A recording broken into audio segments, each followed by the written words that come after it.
afternoon to you. Welcome to the sunny side right here on 92.3 Nigeria Info. I am Gabriella. 29 minutes on the clock. We're going to kickstart our conversation today with our debt profile here in Nigeria. Now, according to the governor of Minister of Works and Housing, Babatunde Fashola, former governor of Lagos State, he came out to defend the federal government's resort to loans. A lot of people have been complaining about how easily and how deeply we're borrowing just to expand infrastructure. So Minister Fashola came out to say, look, the government is right to borrow as much as it's borrowing right now to expand our infrastructure. We'll have that conversation right now shortly. I believe I'll be joined by a guest who would help us do justice to this conversation. At 1 o'clock, the news update right after SMEs and startups at 2 p.m. We're going to talk about student-teacher relationships yet again. Student-teacher relationships, student-lecturer relationships at whatever, educational level that might apply. Now, there's been yet another case of sexual abuse. A teacher was arrested in Lagos just a couple of days ago because of sexual abuse. We're going to talk about critically how we can know where to draw the lines once for all. That's the package on the show for you today. Don't go away.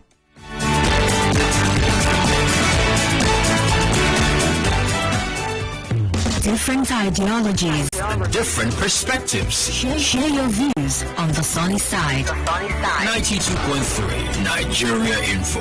Let's talk. Let's talk. A clean surrounding is a collective effort. Diseases could be avoided with good hygiene practice. Be more responsible with how you dispose waste products. The environment will be better looking without litter and exposed garbage. We love our city clean. This message is from 92.3 Nigeria Info. This is 92.3 Nigeria Info, the only place where talk is not cheap. Are you up to date with ideas for sustainable development? 92.3 Nigeria Info serves you opportunities to ask great questions, contribute solutions, and transform society for the better. I'm listening. Are you?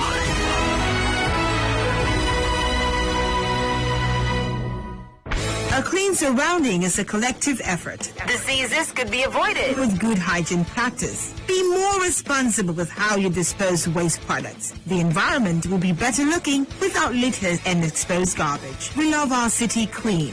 This message is from 92.3 Nigeria Info. Different ideologies, different perspectives. Share your views on the sunny side. 92.3 Nigeria Info. Let's talk. Let's talk.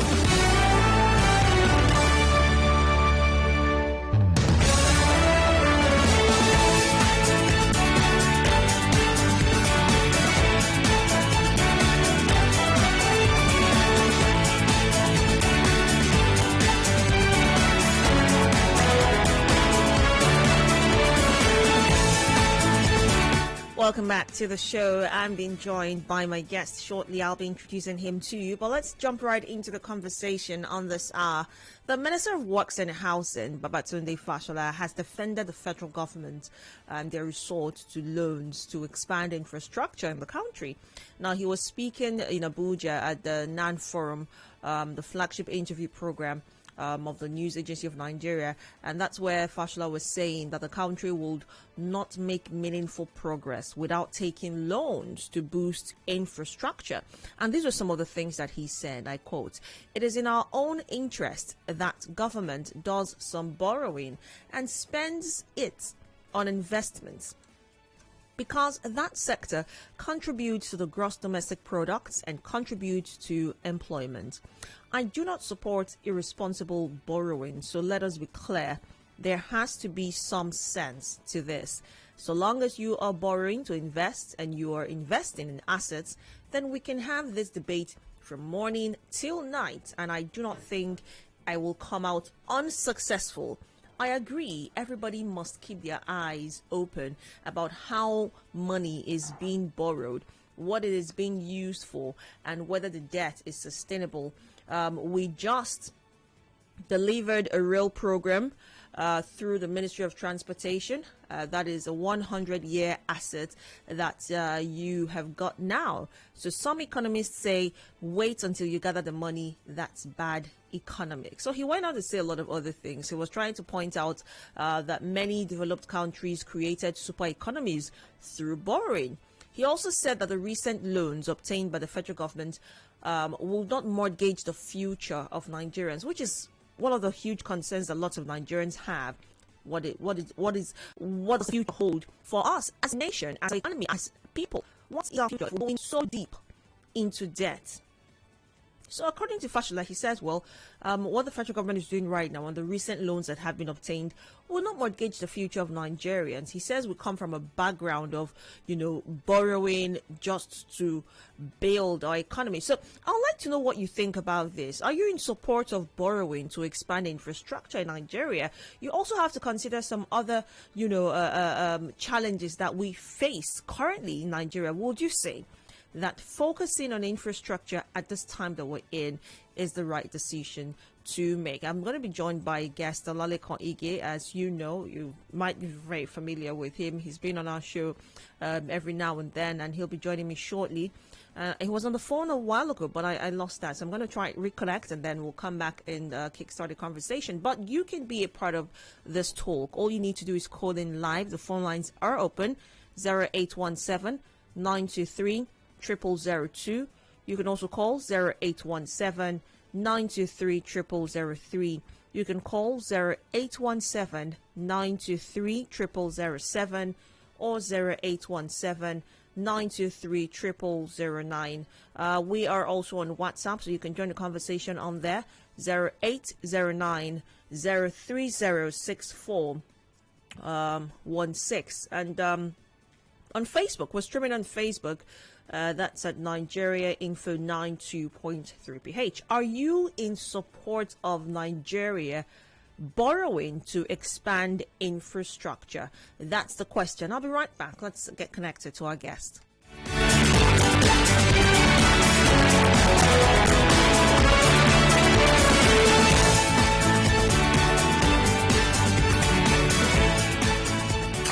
Don't want to sound extraterrestrial? Yes, you're on Nigeria Info, so what do you think? Good afternoon. Yeah, I'm Okay, Daniel. Please switch off your radio when you call us so we can all hear you clearly on Nigeria Info. Are you up to date with ideas for sustainable development? 92.3 Nigeria Info serves you opportunities To ask great questions Contribute solutions. and transform society for the better. I'm listening. Are you?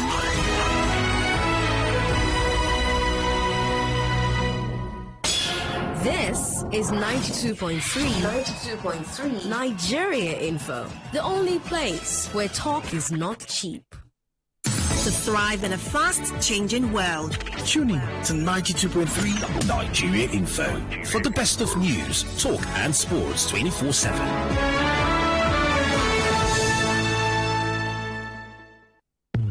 Our freedom depends on our proactive responsibilities. Let's talk, act, and be about development. With one voice, our potential is realized. This is your number one news, talk and sports radio station. 92.3 Nigeria Info. I am listening.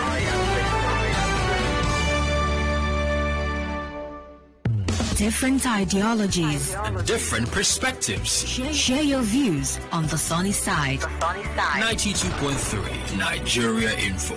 Let's talk. Let's talk.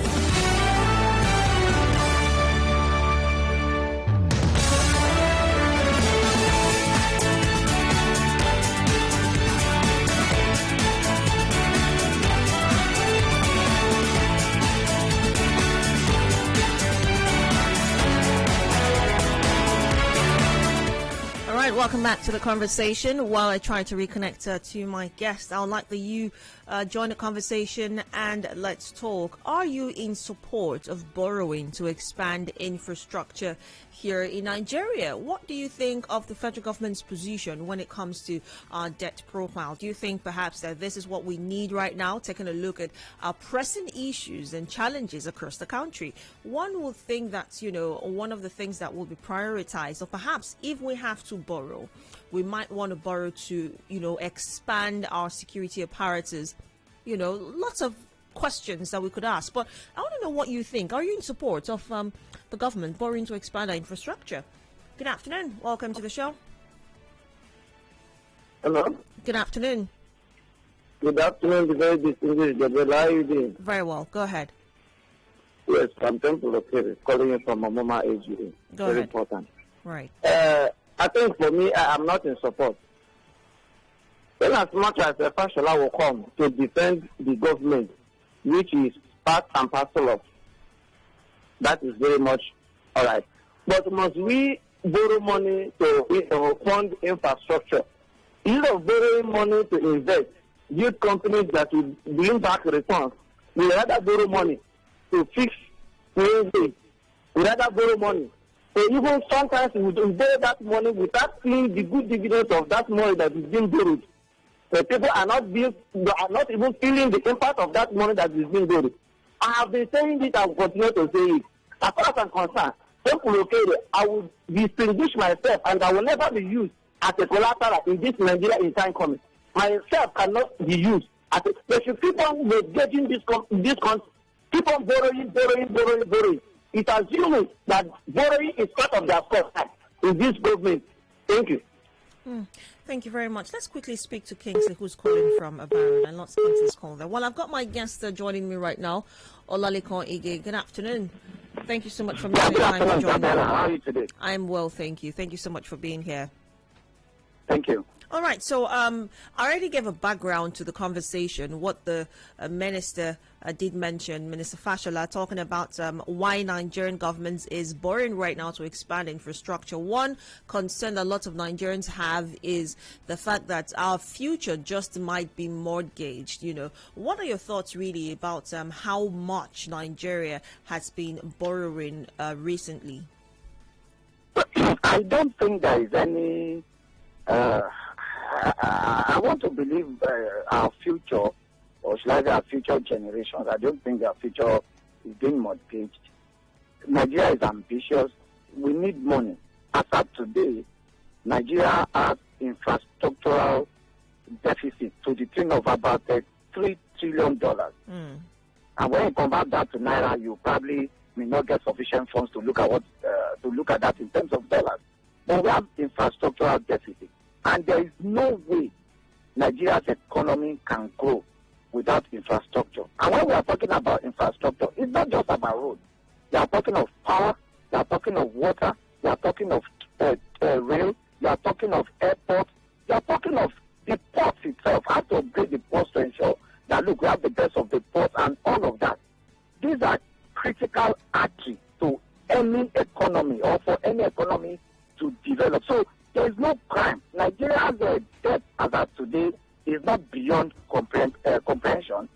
We have a GDP of about 500 billion US dollars, and I don't think our debt to GDP ratio is even up to 20%. The maximum some economists, have adduced is that, look, do not borrow more than 25% of your GDP. And I doubt if Nigeria has even borrowed up to 17-18% of our GDP. And more importantly, I don't think that Nigeria is not fulfilling its loan obligation. So if we are fulfilling the loan obligation, then we need to borrow. We need to fix infrastructure if we must re-emphasize it. Now, the money being borrowed, from what I've seen so far, is not borrowing money to spend. The money being borrowed are tied to specific projects. Money is not given to Nigeria. Rather, the project is delivered to Nigeria based on the amount of money that is borrowed.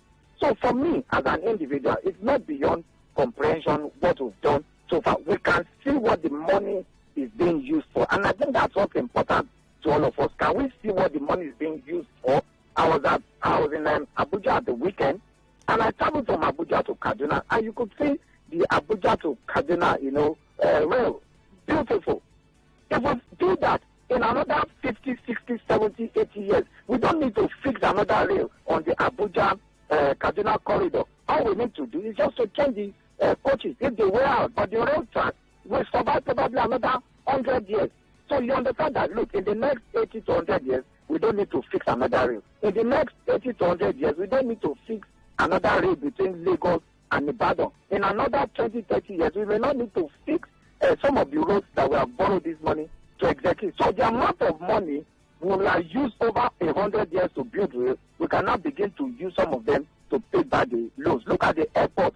If you visit the airport, particularly, look at the international wing of Port Harcourt Airport, look at the international wing of Abuja Airport, look at the international wing of the Lagos Airport. So you begin to see that, look, we are applying the money to the infrastructure and we are seeing the infrastructure. But the question really right now, Mr. Ige, is, are we really seeing the infrastructure? You did mention that of the railway, yes. But again, like you said, when you're borrowing for infrastructure, we're not just looking at transportation, for instance. You're looking at other sectors like power. You're looking at... Exactly. Now let's use the power sector as an example right now. What are we really seeing? What changes have we seen and experienced as Nigerians? Especially with this idea of borrowing in mind, how has the power sector improved? Well, to the economists and to the experts, Nigeria is going to be generating nothing less than 20,000 megawatts. And as of today, Nigeria is still getting under 8,000. Exactly. So how do we expand the infrastructure?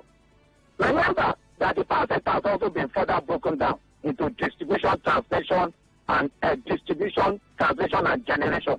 Let's improve the capacity of the three sectors: generation, distribution, and transmission. They must go hand in hand. Distribution is already in the hands of private individuals, private companies. So we begin to understand why we need to generate more power.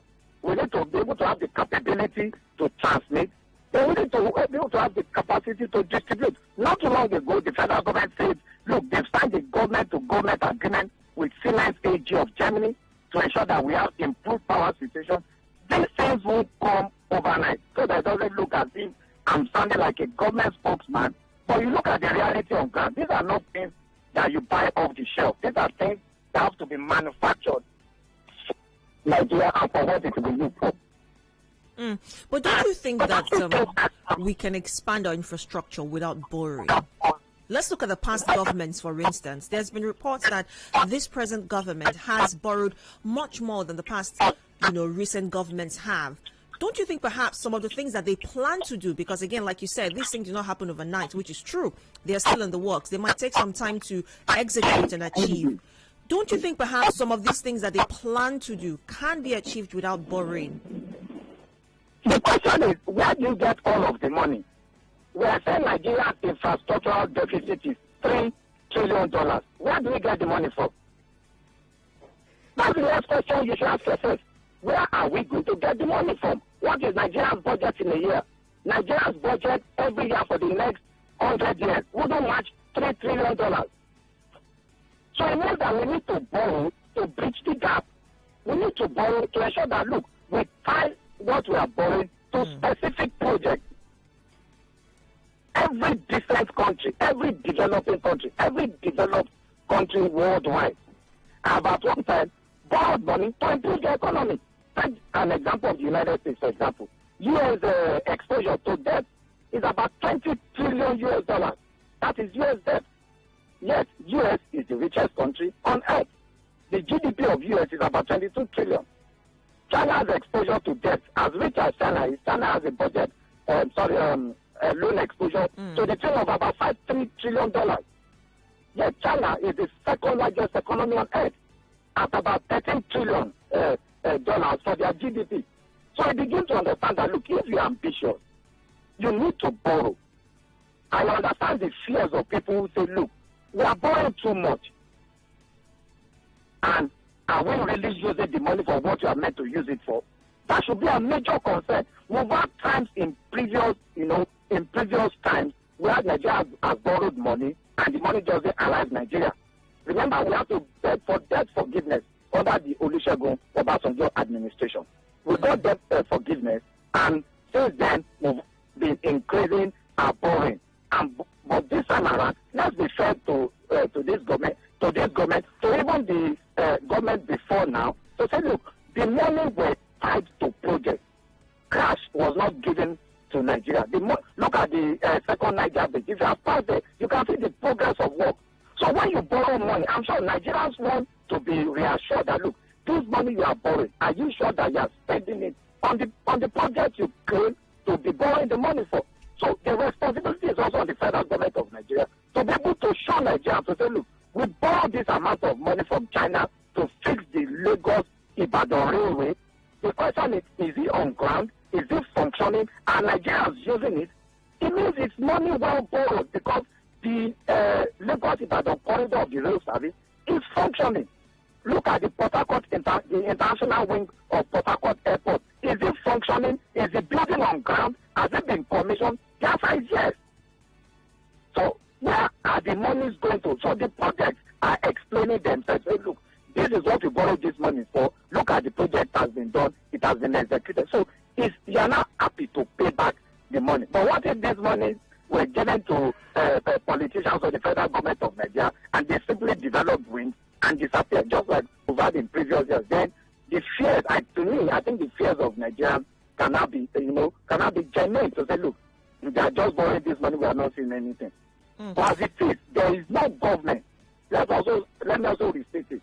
There is no government anywhere in the world that has not borrowed money at one time or the other, because if you're ambitious, then you want to execute certain things. And to execute them, you need even us as individuals, sometimes we want to make an investment. You borrow money from your friends and say, look, how to invest money in this business. When I start the business, I'll be able to pay back. Every serious businessman in Nigeria, anywhere in the world, will borrow money at one time or the other, especially if you want to expand. Supposing you're a transporter, you have 10 vehicles and you can see that your business is growing. You have more passengers than the vehicles. What do? You approach the bank to say, bank, look, I've been doing this business for the past 10 years. Look at how much I make every month. Can you please buy 20 buses for me? Then I'll begin to pay back from the revenue I'm generating. So you need money once in a while to expand. And in terms of infrastructure, we are complaining of roads being bad all over Nigeria, federal roads particularly. How much is Nigeria's budget? How much do you want to spend to fix the road in a year? Now, I'm glad you mentioned earlier while you were speaking the question or the concern of some Nigerians, which might be, will these monies being borrowed be used for what it's borrowed for? That was going to be my next question. Now, that is a very valid concern. Looking at our past history, looking at our body language, looking at the challenges we've had in Nigeria as regards corruption, don't you think perhaps in order to aid or to curtail the tendency to mismanage these funds, that perhaps some form of, I don't know, maybe accountability of some sort be put in place to ensure that these monies being borrowed for expanding our infrastructure is actually used to expand whatever sector there is? But the question itself is self-explanatory. All the monies we have borrowed more money from China in the last 6-7 years. And all the monies borrowed from China were tied to projects. China is not handing over any cash to us so that you say the politicians or the money we develop with. No. China is giving us the money. They've nominated the contractor to execute the project. And the most recent example that we can talk of in terms of buying projects to money is the Lagos-Ibadan railway. It's not in the air. It's not in another continent. It's right here inside Nigeria. Nigerians are not saying that there is no railway working between Lagos and Ibadan. Nigerians are not saying that the coaches are not working. Everybody is saying it. The Abuja to Kaduna corridor was loaned from China, and Nigerians not saying it. Nobody has been accused of embezzling the money because no cash was handed over to any government official. I think that's a novel thing, that China has learned, from recent examples, from recent history, where monies were given to developing nations like Nigeria, and some of the monies never even got to the respective countries. So I think China learned from that example and said, look, we are ready to give you money at very maybe good rate, but we will not give you cash. allow us to nominate a contractor that will execute the project. If the contractor embezzles the money, they already know what is the punishment for embezzlement of public funds in China. They know already. So allow us to ensure that they execute this thing, supervise it to make sure it's according to specifications, and we ensure the project is delivered. To me, I think we should continue to tie loans to projects so that whatever project we, just like I gave an example of the international wing of Port Harcourt Airport. In another 100 years, we are not going to be building a new terminal. We will probably be expanding what we have at the moment. So you are sure that once you fix one infrastructural facility, you are sure that in another 60, 70, 80 years, you are not going to be building a new one. Look at the international wing of Abuja Airport. We are not going to be building another one in another 80 to 100 years, except we are going to be expanding the terminal, maybe terminal A, terminal B, terminal C, terminal D, just like you have in Dubai. You understand? But this infrastructure won't be built again for another 50, 60 years. So the money we will have been budgeting every year, that politicians will have been embezzling every year for the next 50 years to build the terminal, we'll build it at once in less than 3 years and spread the payment over another period of time. That way, no politician touches the money. I think it's a good idea for me, if you ask me. All right. Sadly, we're out of time, but let's have your final thoughts as we wrap up the conversation. Well, I think Nigerians have a right to be anxious as to how much the federal government of Nigeria is borrowing. It's their right, and they need to be concerned. It is also the responsibility of the federal government of Nigeria to communicate as much as possible to Nigeria. So look, this is why we are borrowing the money. Look at what we are borrowing the money for. Look at the project we are using the money for. So, as part of the checks and balances in a democracy, the people have a right to question how much the government is borrowing. It is also the responsibility of the government to explain to the people why they are borrowing, at what rate are they borrowing, how will the loans be paid, and what specific infrastructure are these monies tied to. All right. Thank you very much, Mr. Ololeko Ige. It's been a pleasure having this conversation, as brief as it was. Thank you so much for your time. Thank you. All right. We've got about 4 minutes left. I will try to squeeze in one call and perhaps some messages, and we'll wrap this conversation up. Good afternoon. Good afternoon. Good afternoon. Make it real quick. Yes. All that the economist or whatever that is saying in his analysis, I am thinking Daniel Imogeto Zako. We, the ordinary Nigerians, want to see the dividend of that borrowing. It's not the figures that he's mentioning. It is not the GDP or whatever. Ordinary man want to see change. In China that he's talking about, if you, as we learn about China today, there have been a lot of economical improvement in China for the past years. So we need nobody to tell us grammar, GDP, or any other figure, whereby the poor man is not feeling the impact. Many people are losing their jobs, and they are borrowing the money to fund their jumbo pay. I mean the political office holder, and they are telling me if they're supposed to borrow. They are mortgaging our future. All right. Thank you, Chinke Daniel Imogeto. Thank you very much, Chinke Daniel, for your thoughts. Next is some messages on Facebook. We do have some on here. Thank God Atwegu says the ones they borrowed where's the infrastructure? Ebi Bozimo says, can your contributor please explain how railways to Niger Republic are more important than linking the interior of Nigeria, and how come projects in Nigeria are so highly overpriced compared to elsewhere on the African continent? Borrow if you must, but the problem is the inefficiency of the utilization of these funds. Thank you so much, Ebi Bozimo, for your thoughts on the matter. One more comment. Chile Edwin says, if we don't borrow, what other options do we have? Those against borrowing are being mischievous. Nigeria is at more advantage borrowing to develop our decayed infrastructure, which in turn will yield proceeds that will repay the borrowed funds. We are at advantage because monies depreciate with time. Our major concern should be for the government to use the funds for the purposes for which they're borrowed. Past administrations borrowed and squandered them, but now we're seeing projects done with the funds. Everyone is shouting. Check how much almighty America is owing as a developed country compared to Nigeria, which is still a developing nation. Let naysayers allow the government rebuild this country. All right, that's as much as I can take on Facebook. Let's take one comment on WhatsApp. Good day, Gabriella and Prince. I want to ask you, guest, how about the internally generated revenue from the country? What are they using it for? If we cannot get $3 trillion in 100 years, how do we pay the loan? Valid question. We'll have to wrap the conversation up on that note. It's 1 o'clock, time for the news update. Right after conversations continue right here on 92.3 Nigeria Info. Good afternoon.